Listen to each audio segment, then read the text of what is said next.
예, 안녕하세요. 오늘도 하나님의 은혜 가운데서 우리들은 하나님을 찬양하며 살아갑니다. 찬양할 수 있다는 게 저는 얼마나 큰 축복인지 모릅니다.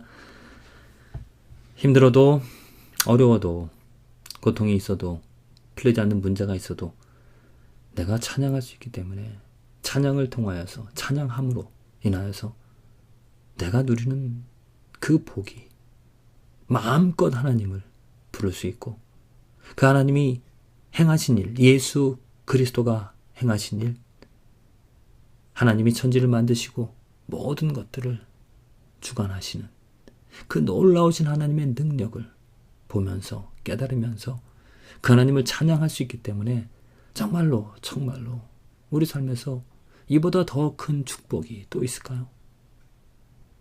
만일 크리스찬이라면, 만일 하나님을 아는 예수 그리스도를 통하여 선택을 받은 하나님의 자녀, 하나님의 백성이라면 찬양할 수 있기 때문에 찬양함으로 인하여 하늘에 속한 그 신령한 모든 복, 형용할 수 없는, 말로 다 말할 수 없는, 표현할 수 없는 그 하나님의 축복을 누리며 살아가는 것이라 믿습니다.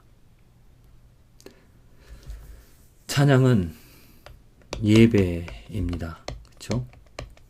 또한 찬양은 고백입니다.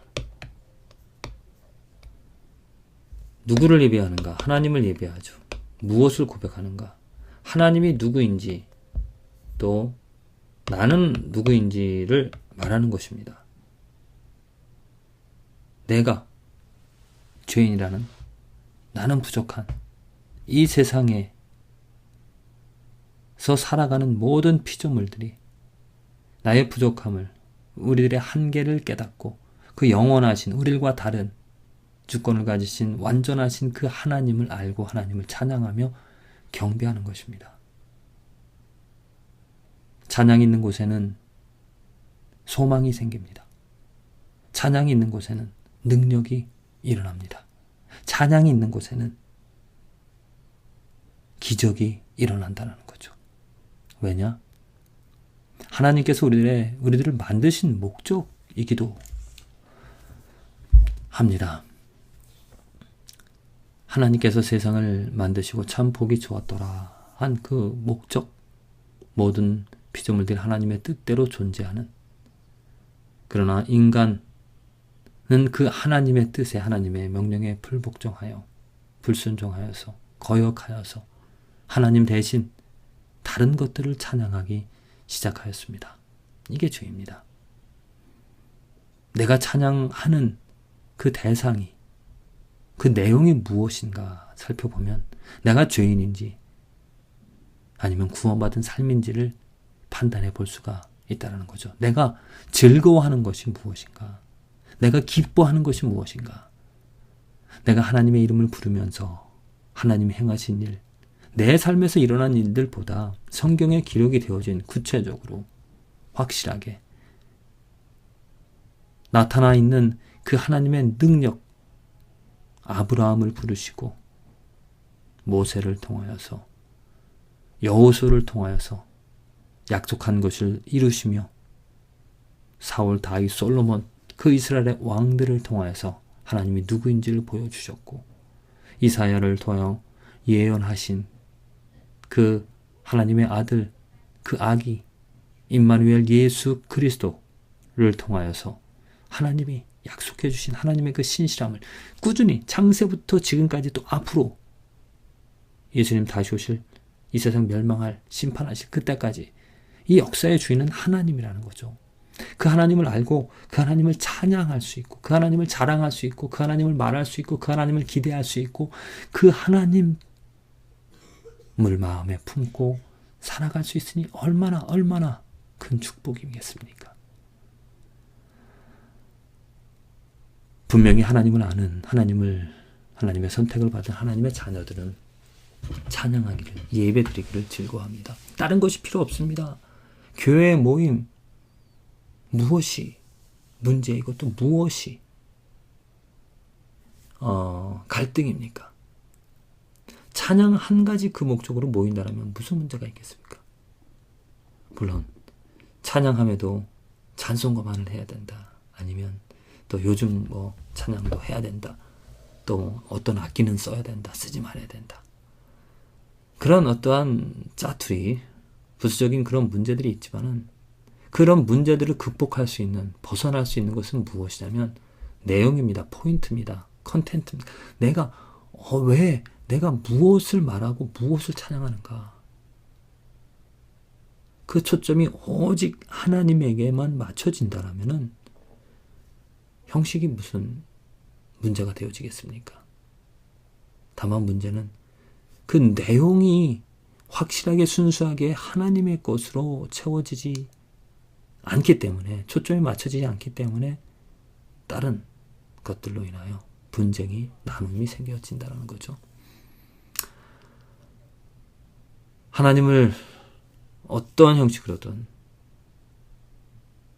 또 뭐 대화가 통하지 않는다 하더라도 그 사람들의 언어, 그 사람들의 문화 속에 있는 문화를 통하여서 하나님이 알려져서 그 하나님을 알고 하나님을 찬양할 수 있기 때문에 기뻐할 수 있는 그런 모임, 그것이 바로 크리스찬의 역사, 아니면 문화, 아니면 언어를 떠난 하나 되어질 수 있는 유일한 그 하나님의 그 능력이고 하나님의 은혜인 줄로 믿습니다.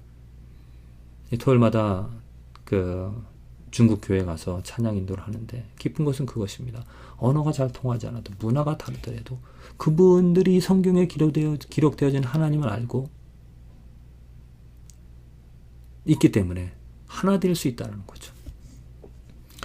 에베소서 1장 6절에 이는 그의 사랑하는 신자 안에서 우리에게 거저주시는 바 그의 은혜의 영광을 찬미하게 하려는 것이니라. 바로 이겁니다. 예수 그리스도, 우리에게 주신 그 예수 그리스도를 통하여서 주시는 것은 무엇이냐면 하나님의 은혜의 영광을 찬미하게 한다는 거죠. 이 세상 하나님께서 구원하시는, 하나님께서 역사하시는 하나님의 역사, 하나님의 약속의 성취, 그 모든 것의 결론은 이것입니다. 그 하나님이 누구인지, 하나님의 크기를, 하나님의 행하신 일들을, 하나님의 성품을 찬양하라고, 자랑하라고, 인정하라고 한다는 거죠. 각기 다른 문화에서 하나님을 다르게 경험할 수도 있습니다. 그러나 예수 그리스도 안에서 우리들은 하나가 되어질 수, 예수 그리스도 안에서 그 하나님이 누구인지를 분명하게 알 수 있다는 거죠. 예수 그리스도 안에서 우리는 하나님의 영광, 하나님의 사랑을 볼 수 있습니다.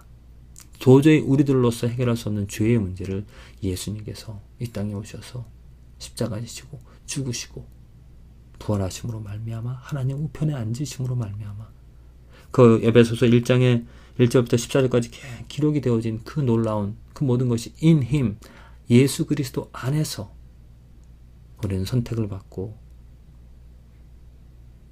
믿음을 갖게 되어지고 하나 되어진다는 것. 왜?